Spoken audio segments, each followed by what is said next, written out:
So as a fan of horror, I'm going to say something very controversial, and that is I never cared for Stephen King. I thought his story of It was mid at best. His take on Stanley Kubrick's The Shining was so bad it made me want to avoid his work for my entire life. But I love vampire stories. And when I looked up some of the best vampire stories, Salem's Lot is always in the top 10. It's right up there with Bram Stoker's Dracula. A lot of good reviews. I decided to check it out.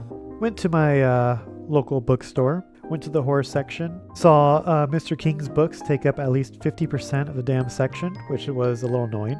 But I read it, and I was ignorant of how great of a writer he actually is and how great of a storyteller he is. He is amazing. I wish I could write like him.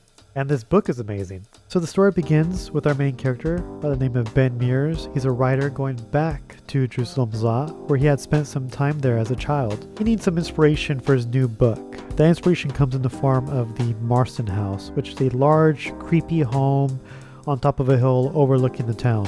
Within this town, you have a lot of interesting characters. You have some good, some bad, some very horrible, like a certain family living in a trailer park. The story kind of takes a while for it to kind of get going. I believe page 75 in my book is when something actually kind of happens where some type of, where the reader is shown some type of danger is lurking around. But before that, you get to kind of see the daily lives of the people within Jerusalem's Lot. I believe chapter 3 is when you get that daily slice of life. You go from 4 a.m. all the way to 11:59 p.m.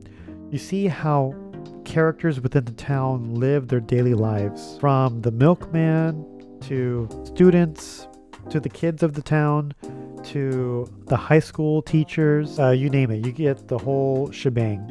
So after you get that kind of daily life of Jerusalem's Lot, you find out a certain stranger has arrived a couple months before Ben Mears by the name of Mr. Straker. This strange gentleman had purchased the Marston House. From his arrival and a certain partner of his, strange things start to kind of go bump in the night. One of those incidents, which is a major incident, is when two brothers, go into the woods and only one comes back. This kind of throws the town into kind of a frenzy and to become very distrustful of strangers. Little do they know, vampires have infiltrated the town of Jerusalem's Lot. So it's up to Ben Mears and his ragtag group of friends to try to stop this threat infesting the town.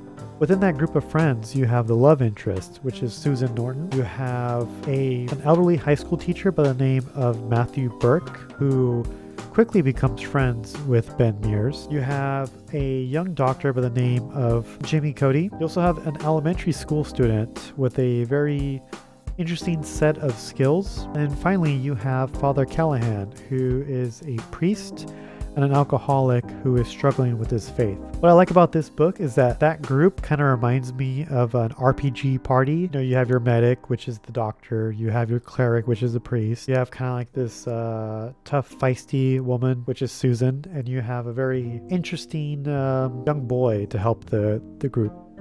And also you have the strategist, kind of like the leader of the party, in the form of Matthew Burke. Our main character, Ben Mears, he is kind of, I would say, he's like second in command. Overall, I really enjoyed this book. Again, like I said, I wish I could write like Stephen King. His prose is amazing.